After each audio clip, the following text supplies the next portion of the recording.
They got some bikes, they're gonna ride through all the countryside, and they'll do it side by side. Kenneth and Allie, they're gonna rally through all the peaks and valleys. Shout out to Rand McNally, with the West Coast ready to greet them in search of the unending weekend. Well, it's a trans-American ride.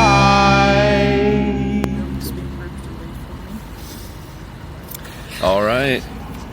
It's Thursday, August 6th, 9:20 in the morning. We're just like 4 miles away from downtown Missoula. We're at a Super 8. Had a pretty big day yesterday. I thought we were going to make more clips that were sort of in the moment, but it was pretty much all we could do to stay concentrated on what we were actually doing, I think. Bike all day. Yeah. So the last clip we did make was from the grilled cheese place where we met those other two cyclists and John. In Sula. Whoa, yeah, that was Sula, right? Right after the gravel road, which we keep talking about, and it's so funny. It was so terrible. Yeah, it was bad. Everyone agreed, so we're all on the same page. But it's over, so that's good. We made it. Our bikes didn't break. I didn't get too badly hurt. Yeah. But yeah, I guess after Sula we still had like 80 miles. Yeah, at least. And we went through a bunch of little towns. Like I guess the greater Missoula area is pretty big. And so it was very like industrial. And once we got to a town, Hamilton, I guess, we actually jumped on this bike path that took us the like last 45 miles all the way to where we are now. But yeah, it was a very long day. And you got a flat tire like 5 miles before the end. And I was like, I did not want to have to deal with that. But you don't really have a choice, you know. You get a flat, you kind of got to fix it. So it was a funny day. We got to this hotel, and I was a little bit annoyed, and I was just ready to get everything over with and done. But finally got everything squared away. We actually beat Athena and Jesse here, which was kind of surprising, I think, for both of us, because we took a break, like for at least 15 minutes. Like 7 miles out. Yeah. I was running really low, and I was like... on like water and stuff. It's really hot, and I'm exhausted bodily. But honestly, though, I would say it was better than the other century that we did. Yeah. It wasn't as taxing, I think you didn't eat enough on the other one. Yeah. Probably. That's been a theme of me on this trip. Yeah. I don't eat enough. But, yeah, so we stopped at that gas station, and it was the perfect little nourishment that I needed to get here. A honey bun and a body armor. Yeah. But, yeah, then I ran over some glass and got a flat. It was an accident. I couldn't have avoided it. But we were starting to go up a little hill, and I felt... Your bike was weird. My bike was feeling weird. I felt the bead on the rear tire, and I knew that it was the flat because that was the same feeling I had in Illinois when I had the other flat. I was like, shit. So I just got off my bike and started walking because you biked ahead, and I knew you were looking back at some points, but I didn't know what your cutoff was to turn around. Did you like get a flat? Half mile, a mile? Like, how far would you keep going before you turned around? And I definitely could have, like, flipped my bike over and at least got the tire off. But I was like, I should just walk and try to meet him. And then when he turns around, I'll just be a little bit further. You got a picture of the repair stand that we were using, yeah, right? We were able to put the bike, like, on the fence. Like, hook the handlebars on in the saddlebag. It was very convenient. I always am looking for things like that. I always throw my bike up on something, like a sign. You can usually put the seat rails of your bike, like, on a sign and let it hang so you don't have to flip it upside down. It's kind of hard when your bike is fully loaded, but... Yeah.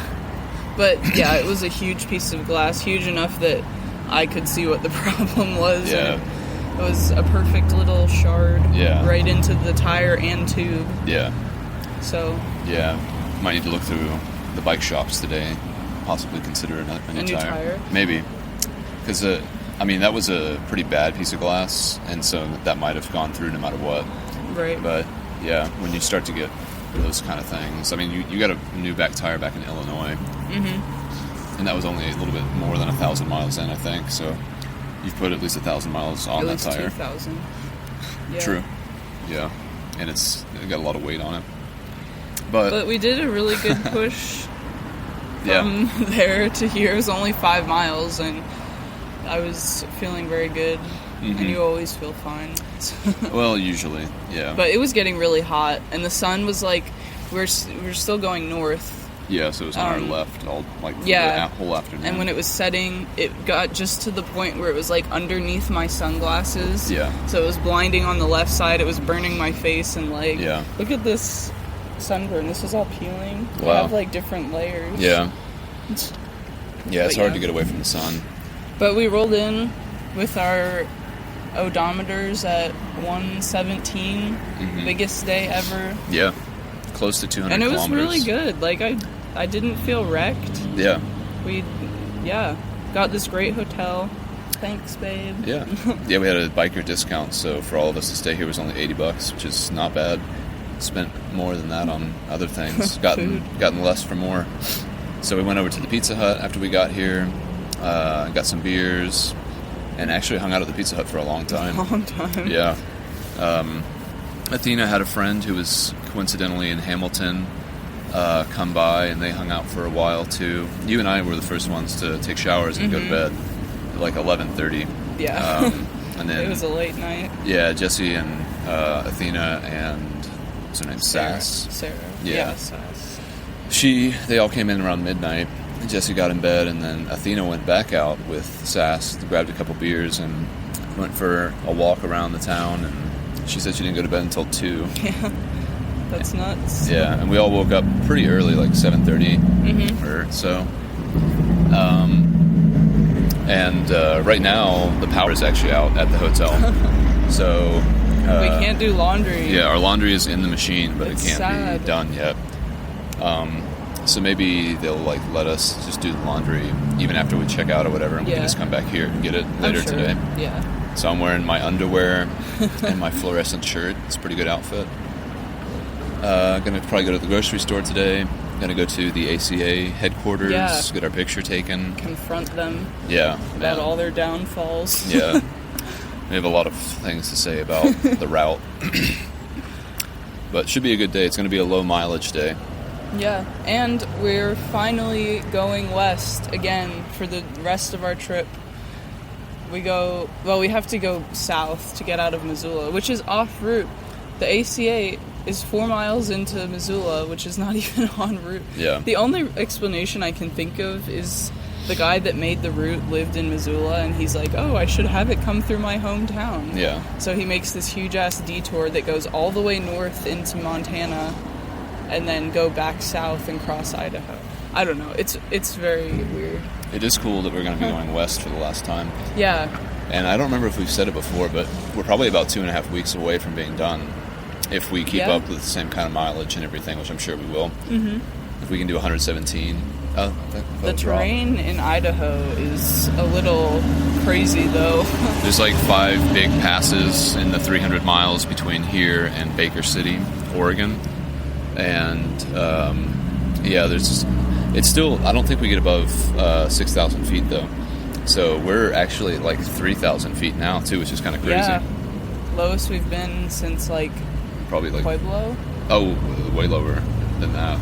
Pueblo, Colorado, everything in Colorado was at least 6,000. Damn. So probably the lowest we've been since eastern Colorado? Or Kansas, maybe? Kansas or Missouri. Yeah, we started climbing in Kansas. The whole state of Kansas was basically one big climb. The approach to the Rockies. Yeah. But I don't even know, is this still technically like the Rocky Mountain Range? There's mountains everywhere. I have no idea.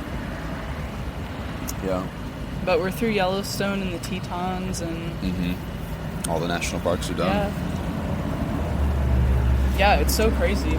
Very surreal. Yeah, very weird. I said that I feel like this is just going to come to an abrupt halt. Yeah.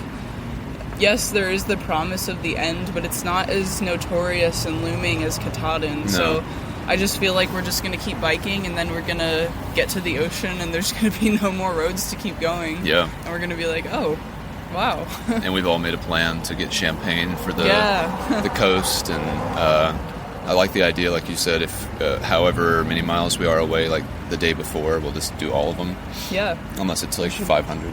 Well, I would say if it's like under 120, Yeah. and because I've heard too from several people that the coast is not easy. You think you just go down, but you have to like go up and around. Was that people who were going eastbound though? Yeah. Yeah, they just started. Yeah, maybe they don't know what bad Lies terrain ahead. is like. Yeah, that's what I'm thinking. Yeah. I mean, I'm sure it's not like completely flat up on that area. Yeah. But I can't imagine. Not that, intimidated either way. No. We're athletes at this point. Yeah. But yeah, all is well. Taking a chill day. Yeah, and we deserve it too. Yeah, it's really nice. Mm-hmm. Did a lot yesterday. Huge Yeah. accomplishment. Yeah, went through a lot. We covered a lot of ground. And yeah, Yeah. just chilling. Might take a nap. Might go to the grocery store. Yeah, definitely gonna do that. I might do that soon. Yeah, I think I need to go to the bathroom. So, Me too. all right. Well, that's it, y'all. Time to poop. Time to poop. Bye.